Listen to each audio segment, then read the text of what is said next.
You will hear a conversation between an international student and the accommodation department. How can I help you? Do you look after accommodation for international students? Yes, we look after accommodation for all the students. Good. I hope you can help me then.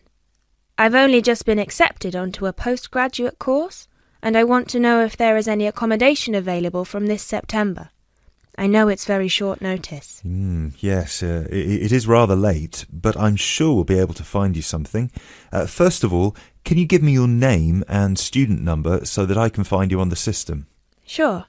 My name is Maria Teresa Gonzalez. Maria Teresa Gonzalez. How do you spell that? Gonzalez.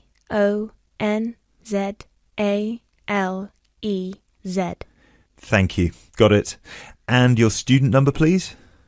SHU 300715PG.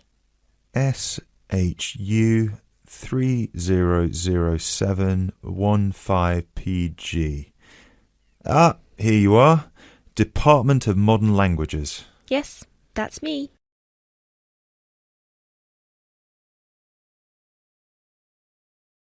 You now have 30 seconds to look at questions 4 to 10.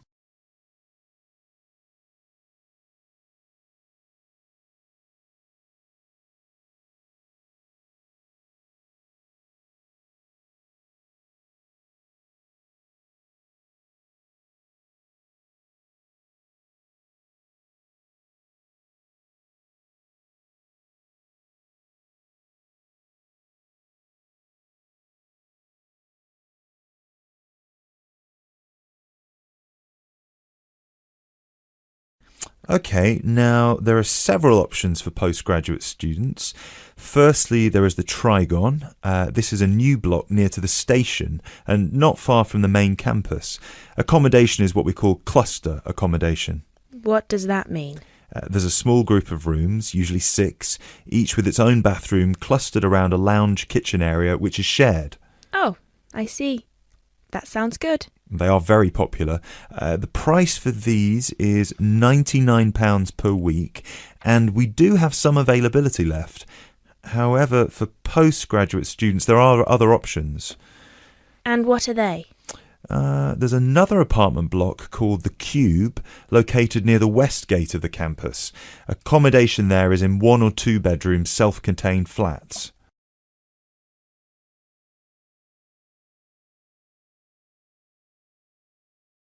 So, the cube is self-contained? How does that work? Well, basically, they're just like ordinary apartments. Each apartment has 1 or 2 study bedrooms with ensuite bathroom, a lounge and a kitchen. And what is the price of those? For the 1 bedroom, it is £180 per week, and for the 2 bedroom, it is £110 per week for each person. And can I choose who I share with? If you have a friend and you would like to share with them, of course, we can reserve a 2-bedroom apartment for you both. Otherwise, you just have to share with whoever else is there. Obviously, it will be another woman. I will have to think about this. Do I have to make a decision now? No, but we don't have much accommodation left, so I can't guarantee that there will still be availability if you leave it too long. Yes, that's fair. I have a friend in the management department who might like to share. I will speak with her and get back to you this afternoon. Okay, fine. Do let us know as soon as you can. I will do. Thanks for all your help. My pleasure. Bye. Bye.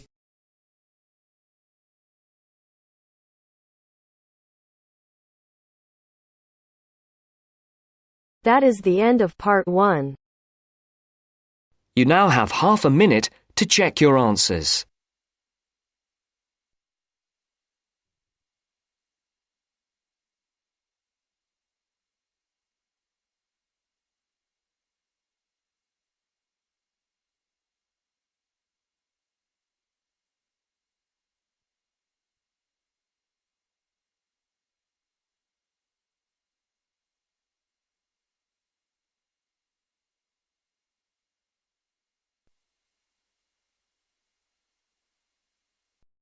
Now turns to part 2. Part 2. You will hear an introductory speech to students at a summer school. You have 30 seconds to look at questions 11 to 14.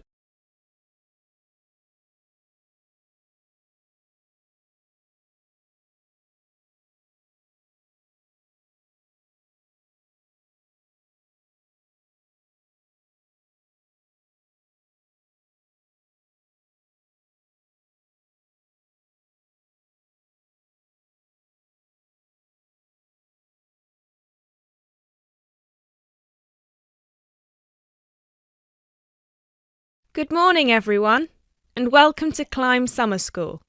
Now, I know most of you have travelled a long way to get here, and you're probably looking forward to settling into your rooms. So I promise I won't keep you long, but we've got to get through this very brief induction just to make your stay here as pleasurable as possible. Now, as you can see, while we're located very close to the centre of London, we're actually quite cut off from the main road. And we've got plenty of space for our facilities and students. This was part of our founder's vision, Jasmine Climb, who thought that the best environment for teenage students would be a place that combines the comforts of a big cosmopolitan city with the beauty and serenity of a quiet, remote site. Now, back in 1983, when our school was founded, this all here was an abandoned warehouse, and the classes were held in the main building that you can see over there. There were no trees, no conifers surrounding the property. There wasn't even a main gate. It took years and a great deal of effort to get our school to where it is today. And I'm sure that if you take a look at page 34 in your brochures, where you can find a picture of what the school used to look like back then, you'll agree that the changes we've made are more than impressive. But it's not just the facilities that make Climb Summer School special, obviously, and I'm certain you already know this. Over the following 10 weeks, you'll receive an assortment of classes on a variety of topics, ranging from language, literature and poetry to creative writing, communication and project management. All of these modules have been designed to improve your chances of getting a place in the universities of your choice, while also giving you the opportunity to learn, excel, and of course, also socialise with people from all over the world. I can tell you, just among the 30 of you, we've got about 21 different nationalities. So what happens now? First of all, I'll be handing out a map of the premises for you to have a look at, and explaining where everything is. Once we're done here, you'll all be taken to your rooms where you can unpack and relax for a couple of hours. And later on, we'll be having our first activity of the day, a mix and match lunch in the main hall, where you'll have the chance to meet your new classmates. Later on in the afternoon, we'll be handing out your first project assignments and splitting you into teams. And tonight we'll be having our very first film night, starting with an early 20th century special.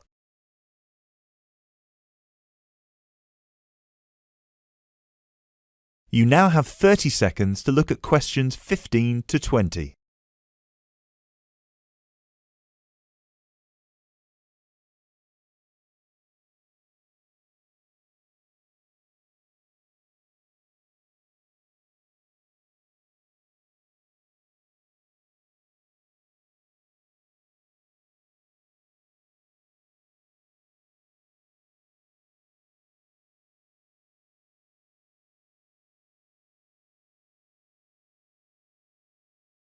So, let's get on with the map.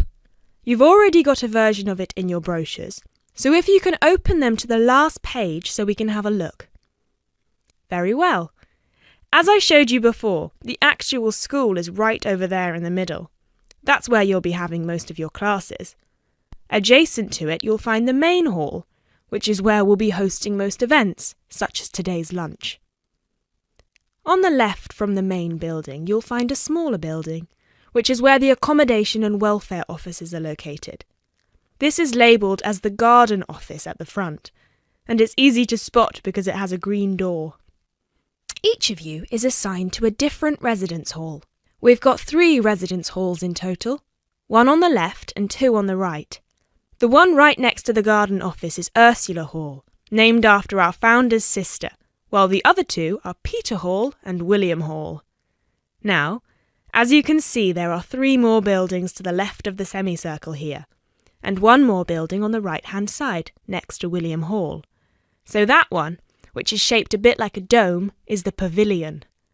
This is where all your letters will be delivered, and in the basement floor you'll also find a laundrette. Please make sure you've got plenty of £1 coins, as you'll need one for the washing machine and another for the dryer.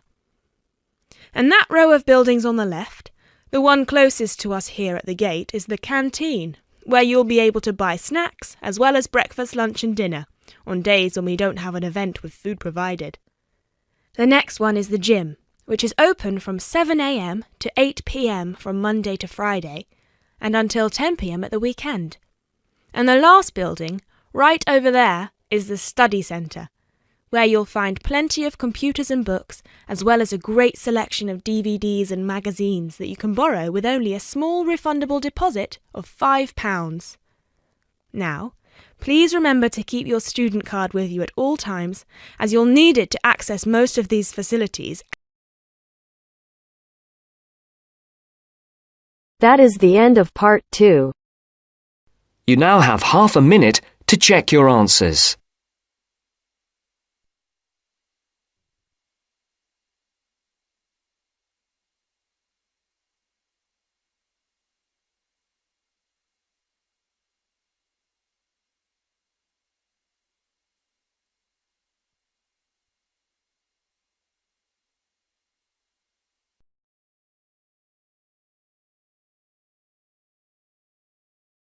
Now turns to part 3. Part 3. You will hear a conversation about tea between an expert and a reporter. You have 30 seconds to look at questions 21 to 24.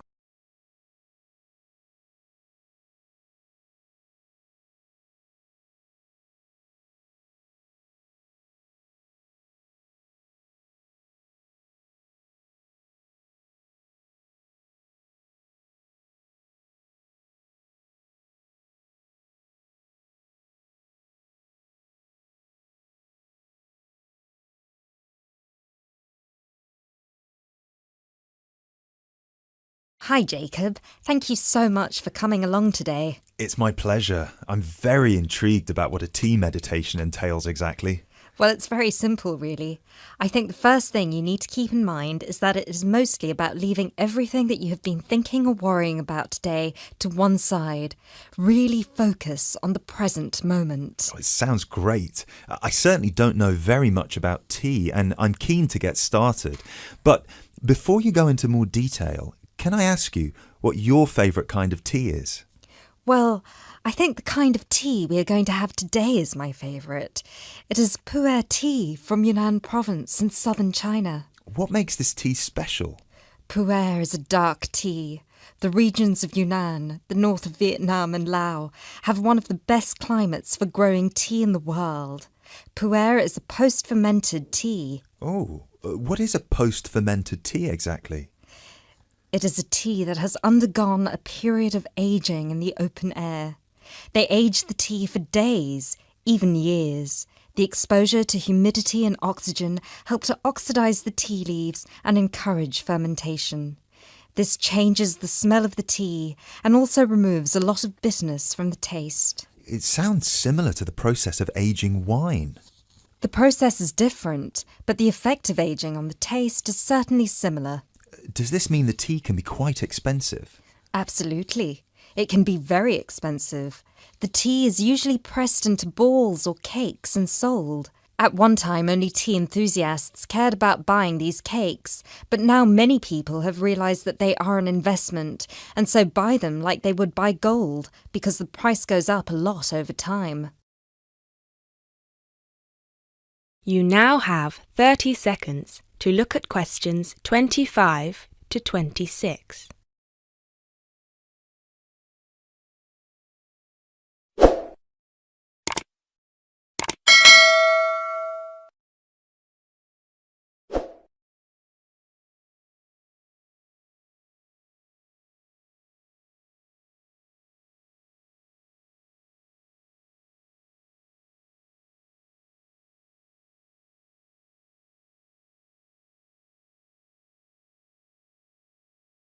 So now I want you to focus on clearing your mind of anything other than this present moment.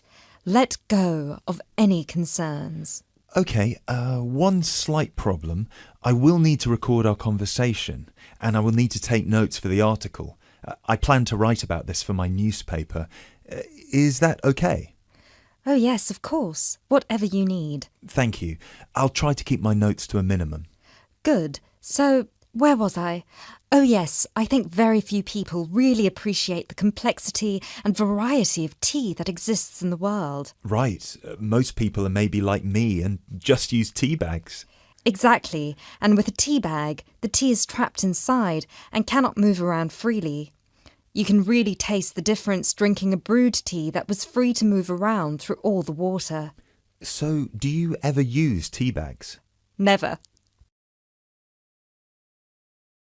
You now have 30 seconds to look at questions 27 to 30.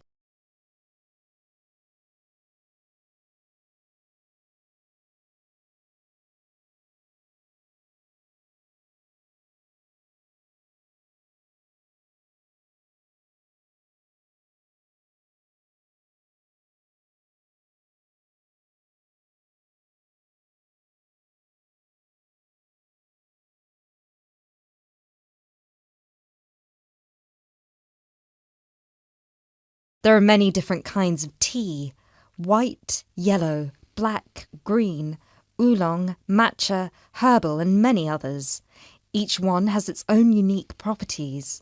To fully experience what each tea has to offer, you must brew it in the correct way. I also believe in only drinking tea that is picked and sorted by hand, rather than using mechanical processes. Although it takes more time, the tea made by hand is so much better that it leads to an increase in the tea's sales.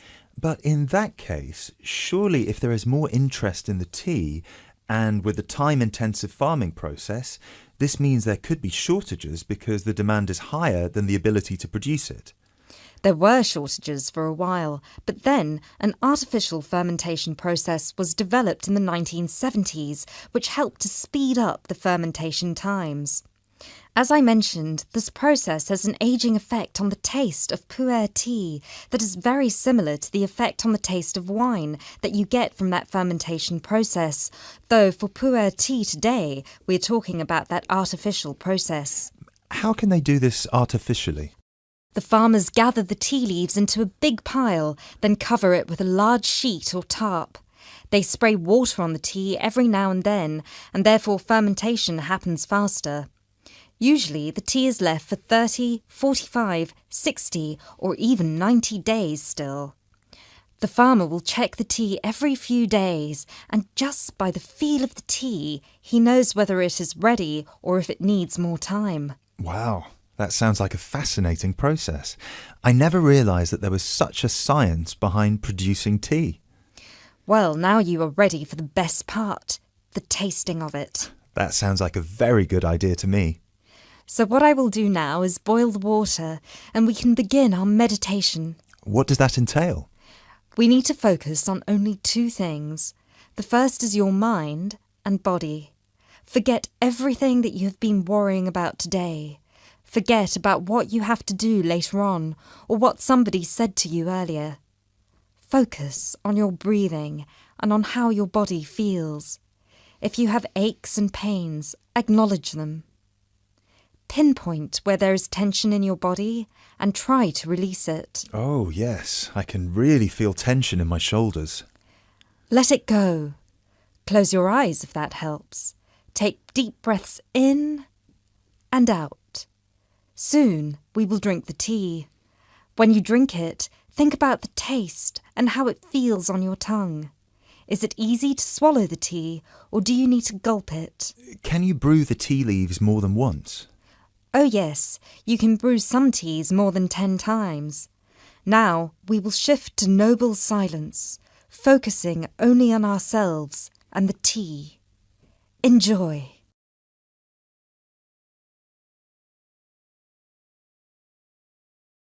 That is the end of part 3.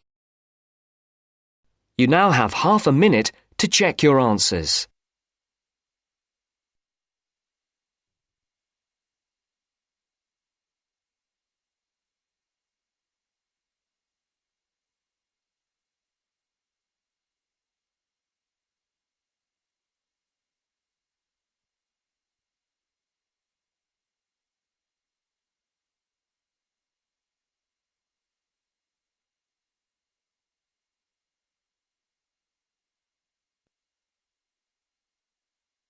Now turns to Part 4. Part 4. You will hear a lecture about English language. You have 30 seconds to look at questions 31 to 37.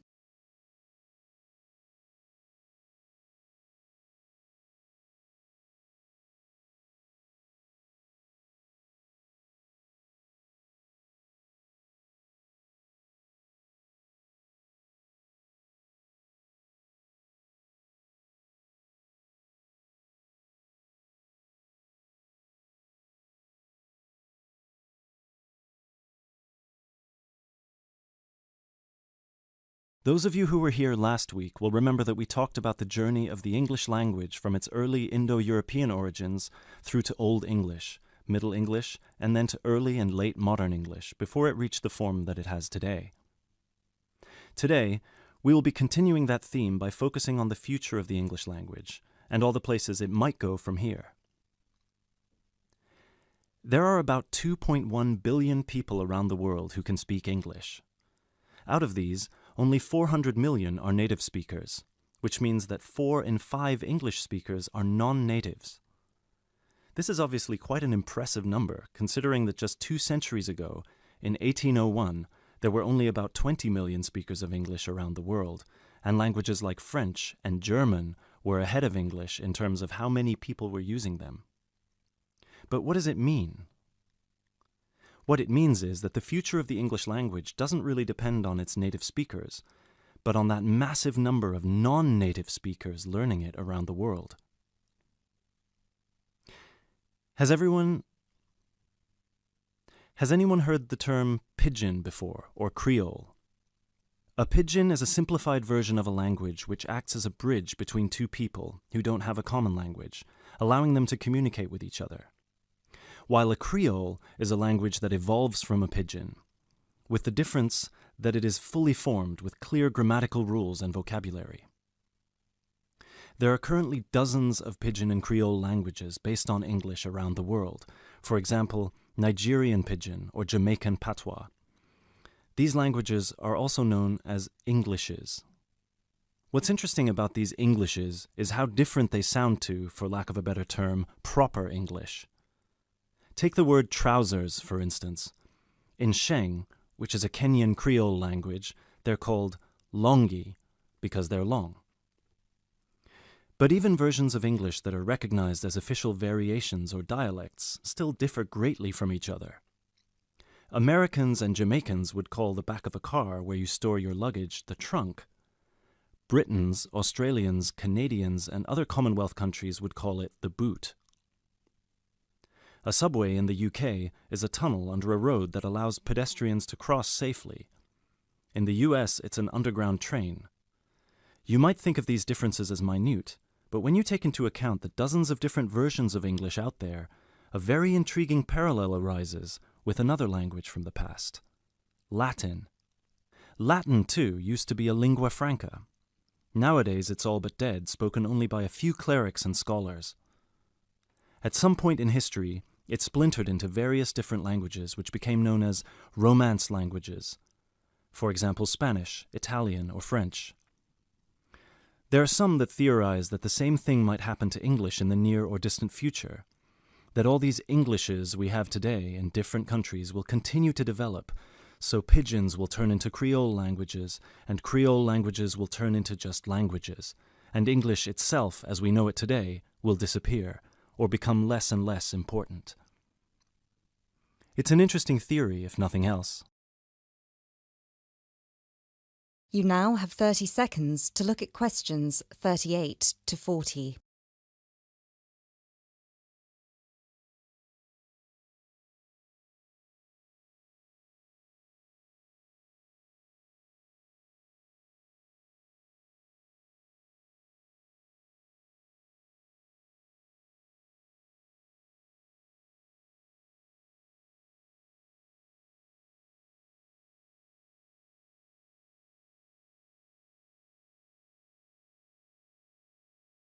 It makes sense that as English grows in popularity, countries, especially those with a strong sense of identity and tradition, will develop their own versions of the language, marked by the idiosyncrasies of their culture. Just think of the contribution of dialects such as Jamaican or South African English. In the past 50 years alone, they've added about 25,000 words to the English language. Most of these related to a local context that wouldn't have existed in English before the spread of colonialism. In terms of numbers, just those are enough for a brand new language. There are some flaws to this theory too, however. While it's true that Latin and English have a lot of similarities in terms of how they developed or have developed throughout history, there is one big difference. We currently live in an era of globalization. Today, you can be in India and stream an American film or TV series in seconds. You can be in Nigeria and listen to British music. You can be in Brazil and read a novel from an Australian author. Just a few centuries ago, this was unthinkable. So what's the other way that English could go? According to some experts, there's the possibility that it could maintain its status as the world's global language, but with a few differences. Already today, most conversations in English occur between non-native speakers. While many of these might be fluent, the majority probably only have an intermediate understanding of the language, devoid of the nuances, colloquialisms, and complex collocations that native speakers employ in their interactions. This means that over time, English could turn into some sort of world speak, the official lingua franca for the entire world, but in a simplified form. Some scholars have even started trying to develop that version of English by selecting the most useful words in the English vocabulary for non-native speakers to learn. Robert McCrum has compiled a comprehensive list of 1,500 words, for example, a version of English that he calls Globish. And what about traditional native speaker English? It might continue to exist, but lose its popularity, as the previous theory suggests. There are many more theories about the future of the English language, of course. I've only focused on the two main ones because they clearly demonstrate our uncertainty when it comes to how this beautiful language will develop.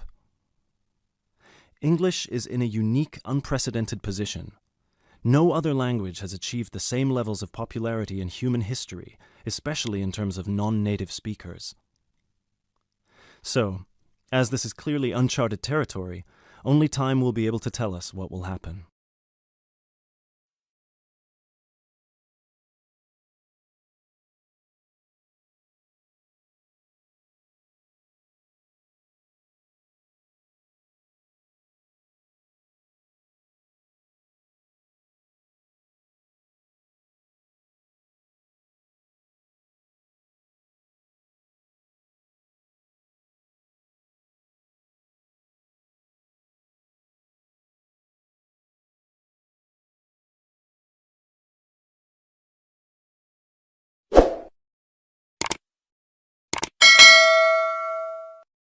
Thanks for watching. Here are other 2 videos. You can watch them as well. And if you haven't yet subscribed my channel, please subscribe it and hit the bell icon for my upcoming videos, and share these all videos among your friends.